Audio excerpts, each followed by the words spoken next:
विजयी होकर के निकलना। जब सोच और अप्रोच बदलती हैं तो परिणाम भी मिलते हैं।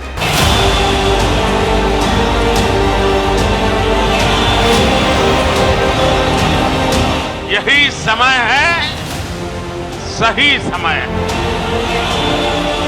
विकास का फायदा हर किसी तक पहुंचे और कोई इससे अछूता न रहे। भारत माता की जय, भारत माता की जय। सरकार एक दोस्त के रूप में, एक साथी के रूप में आपके साथ मजबूती से खड़ी हुई। जब देश को सशक्त बनाने के संकल्प को सिद्ध करने में योगदान का आह्वान कर रहे हैं हिंदुस्तान के प्रधानमंत्री,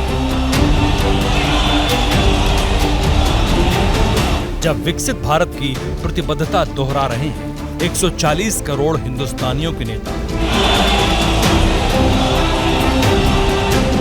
जब नरेंद्र मोदी देश को तीसरी बड़ी अर्थव्यवस्था बनाने की प्रतिज्ञा को विस्तार दे रहे हैं, तब वो सत्ता में वापसी की रणनीति बना चुके हैं। मोदी सरकार की हैट्रिक के प्लान को उनके लेफ्टिनेंट आगे बढ़ा रहे हैं और एबीपी न्यूज और सी वोटर के सर्वे में बीजेपी की धमाकेदार वापसी के दावे किए जा रहे हैं।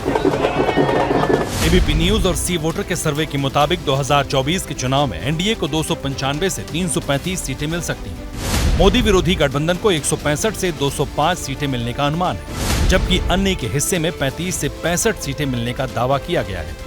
ये स्थिति तब है जब अभी 5 राज्यों में विधानसभा का चुनाव खत्म हुआ है। लोकसभा चुनाव के मद्देनजर बीजेपी की उस तरह से तैयारी अभी सामने नहीं आई है और दूसरी ओर जो विपक्षी गठबंधन है मोदी विरोधी, उसमें अभी भी सीटों को लेकर के पेच फंसा हुआ है। ऐसे में जब एबीपी न्यूज और सी वोटर का सर्वे नरेंद्र मोदी की हैट्रिक वाली भविष्यवाणी पर मुहर लगा रहा है, तब बीजेपी नेताओं का आत्मविश्वास अति पर है। 24 के चुनाव में 440 का झटका, ये जो सो कॉल्ड गठबंधन है, जो इस गठबंधन के खलीफा लोग, खिलाड़ी लोग हैं, उनको लगेगा। ये साफ दिखता है कि जो ये आंकड़ा है 335 और जो भी है आंकड़ा कहीं और भी जा सकता है, आगे भी जा 350, इसके ऊपर भी जा, मुझे लगता है 350 से 400 के बीच में भी आंकड़ा जा सकता है। मोदी जी के आने वाले समय में लोकसभा चुनाव में प्रचंड बहुमत से भाजपा आएगी। 4 राज्यों के चुनाव हुए, उसमें एनडीए को अच्छी जीत हासिल हुई, बीजेपी को, तो यही रिपीट होगा। अब सवाल यहीं से है, एंटी इनकम्बेंसी के बावजूद बीजेपी की सत्ता में वापसी क्यों हो रही है? सर्वे में अगर मोदी विरोधी पिछड़ रहे हैं तो इसकी वजह क्या है? बीजेपी नेताओं को क्यों लग रहा है कि सर्वे से ज्यादा सीटें मिलेंगी? दरअसल जीत की हैट्रिक की बात करने वाले प्रधानमंत्री नरेंद्र मोदी ने सत्ता में वापसी का ब्लूप्रिंट खींच लिया है।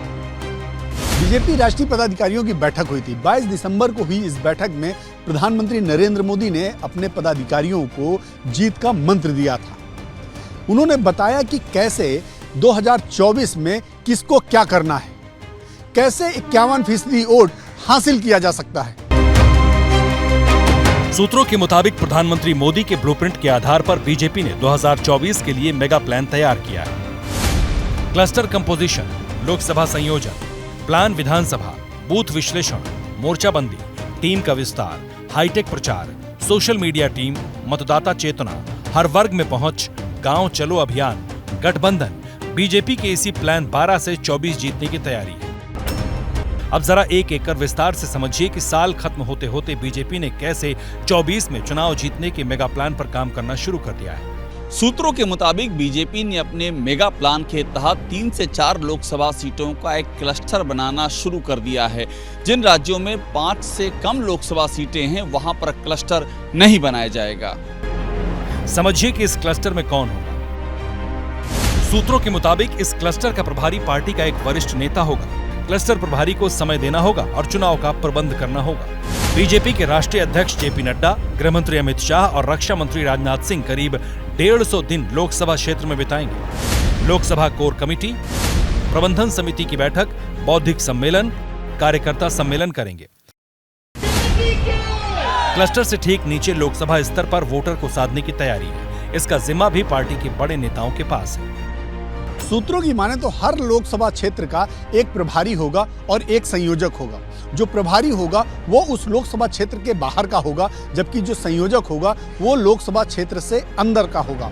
शर्त ये होगी कि जो संयोजक होगा उसकी अपनी कोई महत्वाकांक्षा नहीं होगी। पार्टी के वरिष्ठ नेता हर एक लोकसभा क्षेत्र में जाएंगे। वरिष्ठ नेता हर एक विधानसभा क्षेत्र में कोर कमेटी और प्रबंध समिति की बैठक करेंगे। 30 जनवरी से पहले लोकसभा चुनाव कार्यालय बना लिए जाएंगे। सिर्फ लोकसभा स्तर पर नहीं बल्कि विधानसभा स्तर पर भी प्लान तैयार है। सूत्र बताते हैं कि इसके तहत राज्यों के नेता निर्वाचित जनप्रतिनिधियों की बैठक करेंगे, प्रमुख कार्यकर्ताओं की बैठक करेंगे और राज्य में जो बूथ लेवल के कार्यकर्ता हैं उनके साथ भी बैठक और सम्मेलन किया जाएगा। इस बीच 31 दिसंबर से पहले प्रदेश पदाधिकारी और जिला स्तरीय बैठक होगी। पीएम मोदी, गृह मंत्री अमित शाह और पार्टी अध्यक्ष जेपी नड्डा कार्यकर्ताओं को मंत्र देंगे। हर चुनाव में माइक्रो मैनेजमेंट करने वाली बीजेपी बूथ स्तर पर वोटरों को साधने की कोशिश में है। इसके लिए बूथ लेवल पर विश्लेषण किया जाएगा।